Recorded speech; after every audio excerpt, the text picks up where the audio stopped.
today with Sally Percy, who is a business journalist and editor specialising in leadership and management.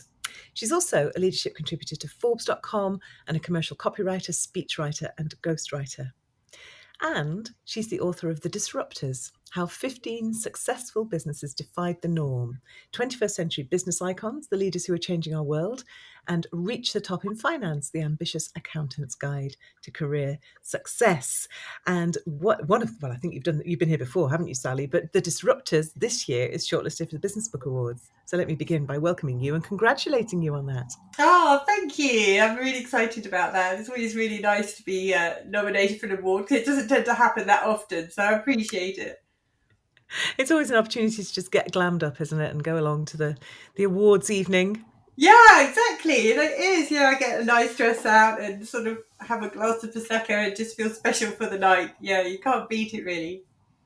I sort of feel we should just do this. Every time you publish your book, you should get the Prosecco out, put the frock on, have it, because you've earned it, right? All those months of sitting on your own, typing. Yeah, well, I think you're quite right there. There's just so much work involved writing a book, actually, and I think people underestimate it, and then of course a lot of people think there's lots of money in it, which I explain that's not necessarily the case.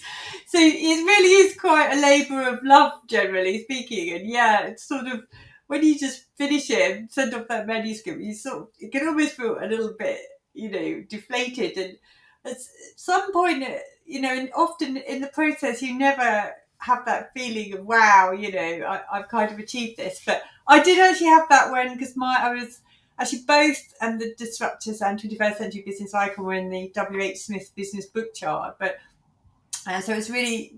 I felt a sense of I've achieved something when I went to W.H. Smith and actually saw them on shelves. That I think that was probably the moment it did feel quite real, and the Disruptors was actually the business book of the month for W.H. Smith last September, so that was really exciting because it had a nice big top shelf all to itself. So yeah, I think that's, for me, actually that felt like an award in itself, even though I didn't get to wear a nice dress. But it was. I think for business book writers, it does not get better than that, does it? That is absolutely brilliant. Yeah. Congratulations. Thank you. And your career, it's so interesting, Sally, because you really are, absolutely at that nexus of sort of business journalism, business writing, and business books. And I'm just really interested as to how it came about, but also what that means. What does it mean to look at sort of writing through the lens of business and business through the lens of writing? Yeah, I mean, it is quite an interesting, I think, kind of angle. Originally, I didn't really want to be. I originally started off as a farming reporter because when I became a journalist, my husband's from New Zealand and we were living in New Zealand at the time, so I became a rural reporter and was a bit. I did not know that. How interesting. Yeah, which was a bit odd being a vegetarian from London, but anyway, that's what I did. And then when I came back to the UK, I really wanted to work on interiors magazines and. Because I was quite into interiors and, ideal home, that kind of thing. But when I finished, because although I'd worked as a journalist, I hadn't had any proper training. So when I came back to the UK, I did a journalism course. And when I finished that, I really needed to get a job. And sort of the first best job that came along that I kind of quite like the look of was actually working on accountancy magazine. And so that was kind of how I got into business journalism originally. And so I stayed there and became editor of accountancy. And then I left and went freelance and edited the Treasurer magazine. And so I had quite a strong background in sort of business finance side of things. And then since then, I've sort of broadened it out and it's become much more general business. But I do actually really quite enjoy reading and learning about business. And it is very intellectually stimulating. I think probably more intellectually stimulating than writing for an interiors magazine would have been ultimately, much as I'd have liked to have done that. So I think the thing about being a journalist, sort of reading about business and learning about business, there is so much to learn, because, there's so many different sectors out there and the world is like, changing all the time. And, you're seeing new challenges, like this year, everyone's talking about tariffs.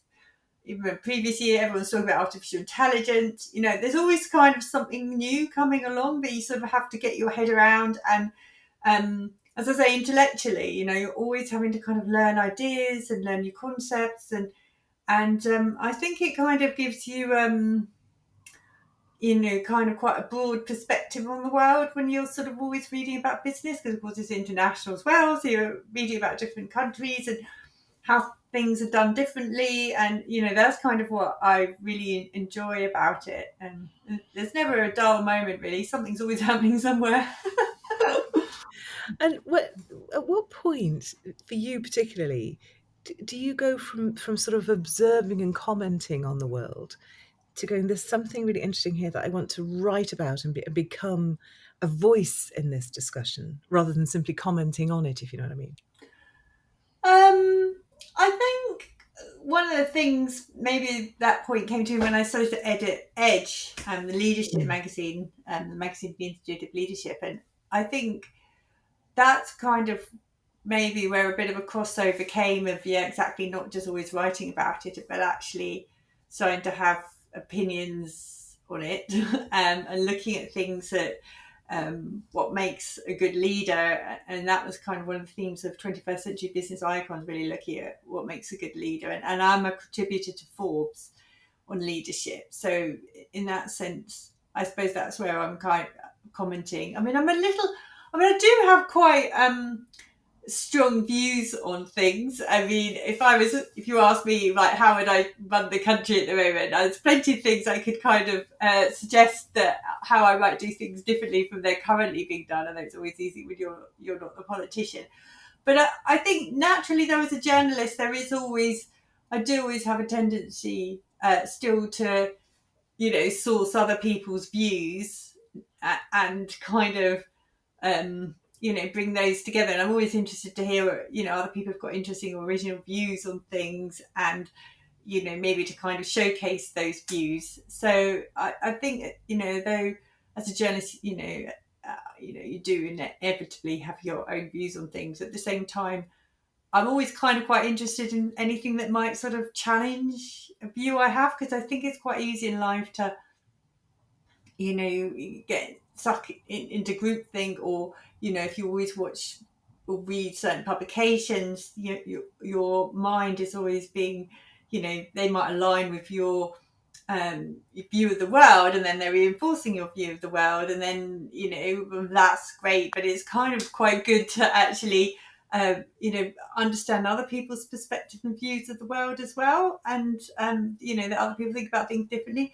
So I think that's a good thing about being a journalist. You're naturally always seeking out different views, and I do that. And I can imagine that's quite double-edged as well. As you become an author, there's a fabulous sort of journalistic superpower of spotting stories and telling stories, obviously, and asking questions, and that sort of seeing patterns and seeing trends and all that. But there's also, perhaps, I don't know, I mean, I'm not a journalist, but I can imagine a temptation to curate rather than creating, to sort of to take other people's, to ask the questions and then offer other people's answers and other people's stories. Did you find a difference between working as a journalist and actually working as an author?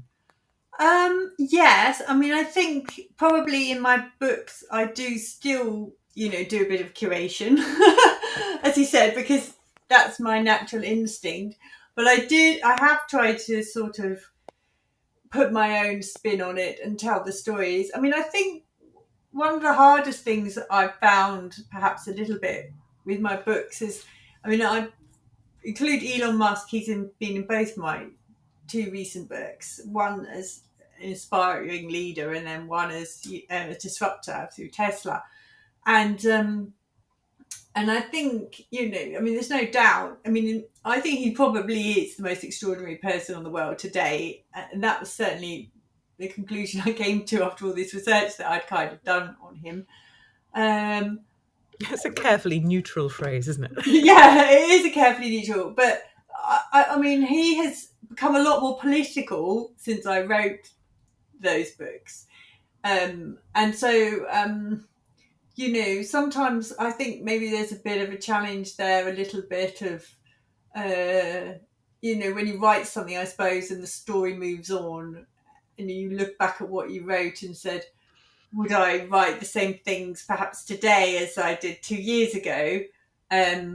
I think, that is a bit of a challenge with my books, because they're all quite, timely, I suppose. It's not a general book on how to be a great leader, which is fairly generic and evergreen. Both my books are written about, contemporary businesses and contemporary business people, and of course things shift and they move, and reputations yeah, change. that's kind of one of the things I found most challenging. And then you look back and say, kind of, some people, might say, oh, you made Elon Musk sound really brilliant, and then look what he's done since. And then, but then I think in some ways I would say, well, I've profiled him as a businessman, not in his latest, more political endeavours.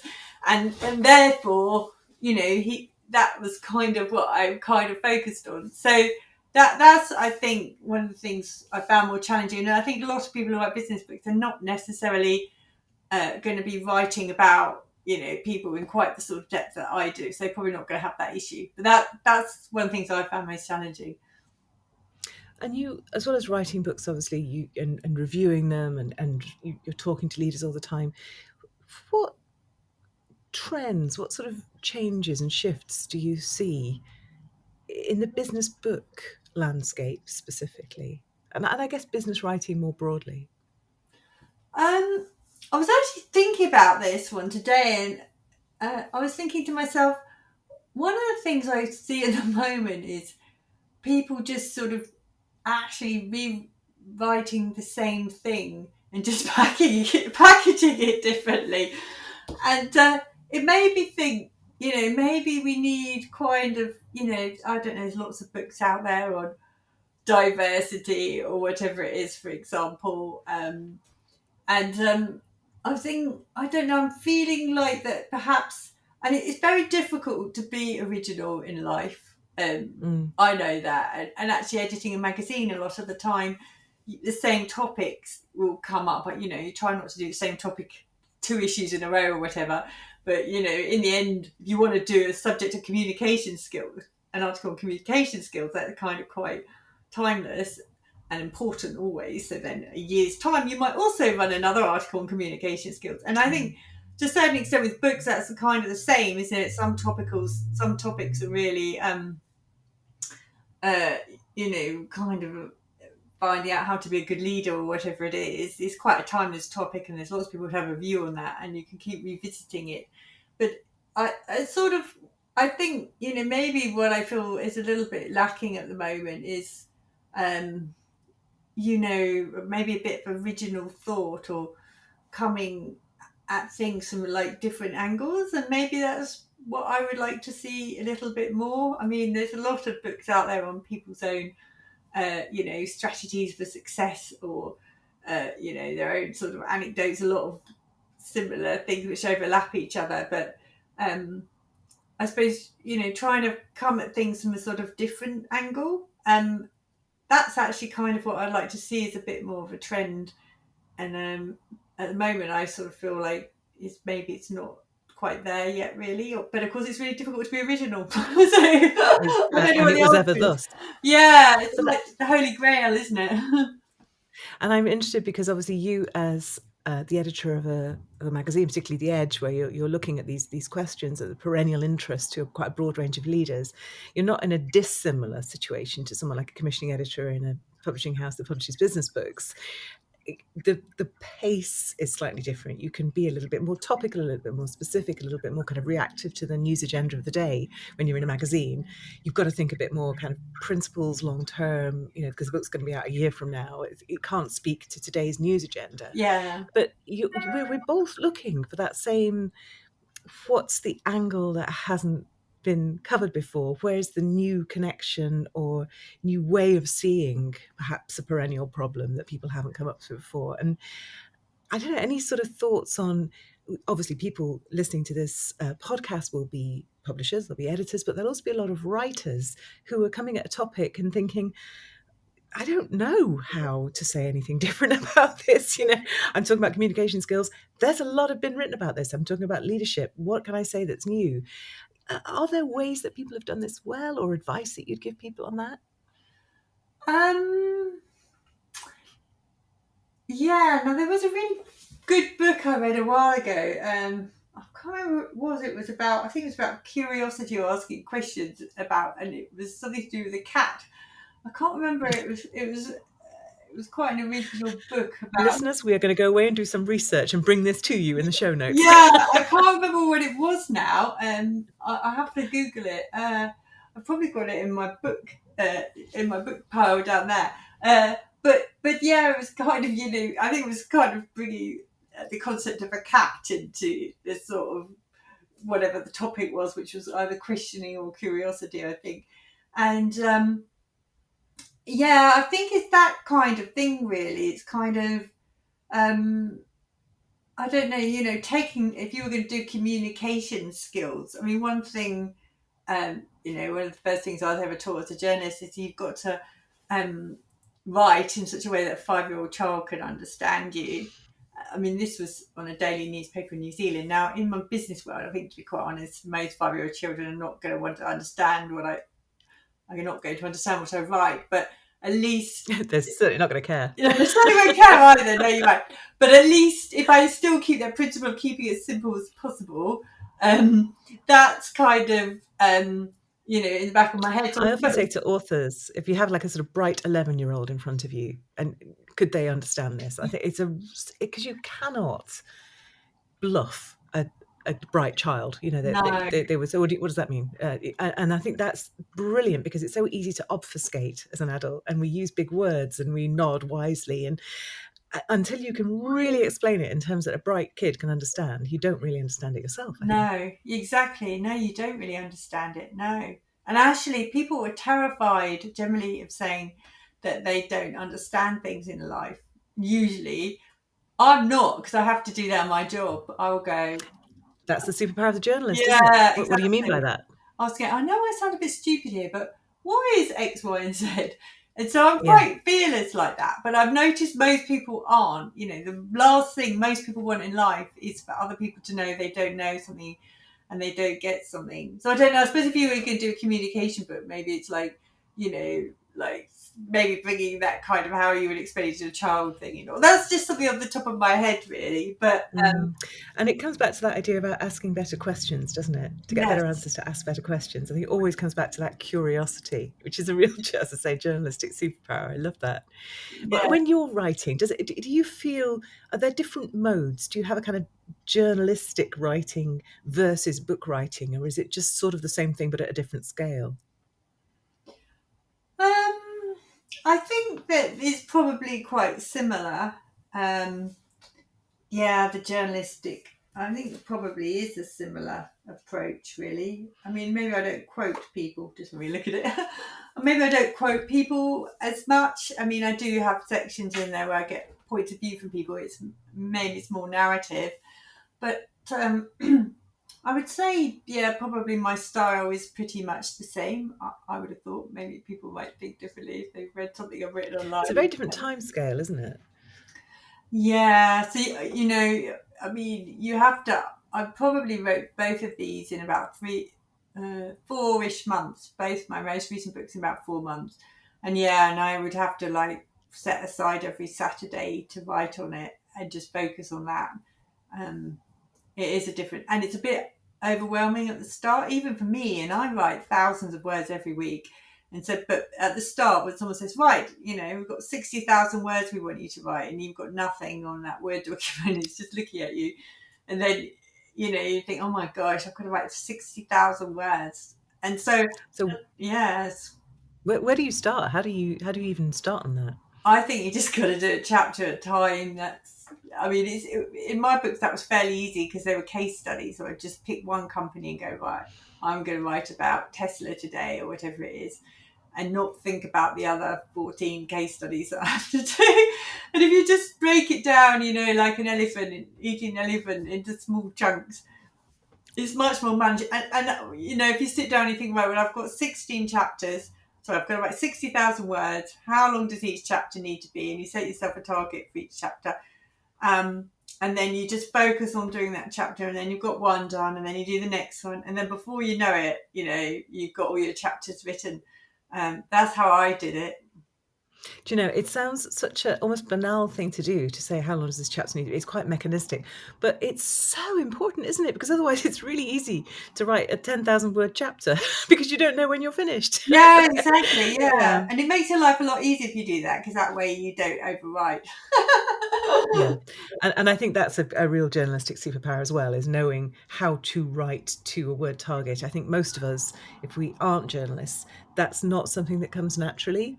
So having that sense of what your target is, knowing you can overwrite a certain amount, but you're then going to have to cut it back. I mean, these are just aspects of the craft that you just have to do them, don't you? You be aware Yeah, of them. no, you do, Yeah. exactly. And yeah, it probably does come more natural to journalists. The other thing I think comes more naturally to journalists is deadlines, actually. I've Yeah. noticed in life that, from a deadline to a journalist, especially if you come from a print journalist background, it's a really like Sacrosanct, isn't it? yeah. But I've realised most people in life, deadlines are just aspirations. But for journalists, a deadline is a serious business for journalists. If you tell a journalist a deadline, that's what they're really focused on, that. And but then in other parts of my life, I'm like, oh well, this deadline seems to move, 4 weeks, So to a journalist, the idea that deadline just drifts for 4 weeks is, kind of really quite bizarre to us. But actually, And that's why publishers love working with journalists. yeah, it probably is. Now, I always ask my guests, Sally, for their best tip. And I'm feeling a little greedy now because you've given us absolutely loads of really, really practical tips, which has been brilliant. But if I said to you, look, what's your single best tip for somebody who's just embarking with that blank page on writing their first book, what would it be? Oh, that's quite a tricky one to kind of limit me to one. But can I do more than one? Is that okay? Or if I As long as they're all really good, yeah. Okay. Well, I think first of all, my tip would be, first of all, is don't be overwhelmed. Like I said, the 60,000 is a bit overwhelming at the start. But if you just think of it in small chunks, that's the way to approach it. Don't think of the 60,000. Divide it into roughly how many chapters you're doing. Then you'll get yourself down to 2,000 or 3,000 probably, and then that's just much more manageable. So that's my first tip. I think my second one is to have some kind of writing routine, whether it's every Saturday, every morning, whatever it is, just get into a routine. Keep the reader in mind when you're writing. I think that's really important. Always be thinking about what's the reader going to be interested in. So that's one of my top tips. And my last one is sources. Really make sure you keep a track of all your sources so that you're not at the end, but an editor's going, oh, where did you get this from? Where did you get that from? Add your sources in as you go along. Keep a document of any interesting websites you've researched and stuff in case you go back to them. So really be on top of your sources. That's my other tip. That's such a great tip. You think you'll remember, you don't remember. Yeah, fantastic. Really, really good advice. Thank you. And I'm really interested in what you'll say to this one as well. I always ask my guests for a recommendation for a business book. You're not allowed to recommend your own, but which business, well, it doesn't even have to be a business book, but what book would you wish to press into the hand of anybody listening to the podcast? I think I've got it here actually. This book, Amy Edmondson, Right Kind of Wrong: How the Best Teams Use Failure to Succeed. And actually, I was very privileged. I actually got to interview Amy Edmondson Oh, amazing. about this book. But one of the interesting things, it really explores the topic of failure. And she's big on psychological safety, isn't she? yeah, That's her she's also big on area. psychological safety. But I was quite interested in failure because I'd always wondered struggled with the concept. Everyone said, oh, you've got to fail, you've got to fail. And I'd always thought, yeah, but some failures are terrible failures. People lose their lives in failures, you have to be a bit careful of encouraging failures. But she addresses this issue by talking about, things that are intelligent failures and basically not intelligent failures. And so I think this is a really useful book on how to fail effectively. Yeah, and that's a really good point, isn't it? Because failure is not some sort of aspirational state. It's just there's ways of doing it and ways not to. Yeah, there's Brilliant. sensible ways Such to a good fail. book. Yeah, basically, yeah. Yeah, great recommendation. Thank you. And Sally, if people want to find out more about you, more about your books, more about all the work that you do, where should they go? Well, I'm on LinkedIn, so I'm always really happy to connect with people on LinkedIn, actually. I'm always keen to grow my reach and meet new contacts. And also I've got my own website, sallypercy.co.uk. Oh, that was nice and succinct. Thank you. I will put those links up on the show notes at extraordinarybusinessbooks.com. And thank you so much for your time today. It's been really, really fascinating talking to you. Good luck in the Business Book Awards. And I shall see you on the 10th of September. Yes, looking forward to it. Thank you. Thank you. Bye. Bye.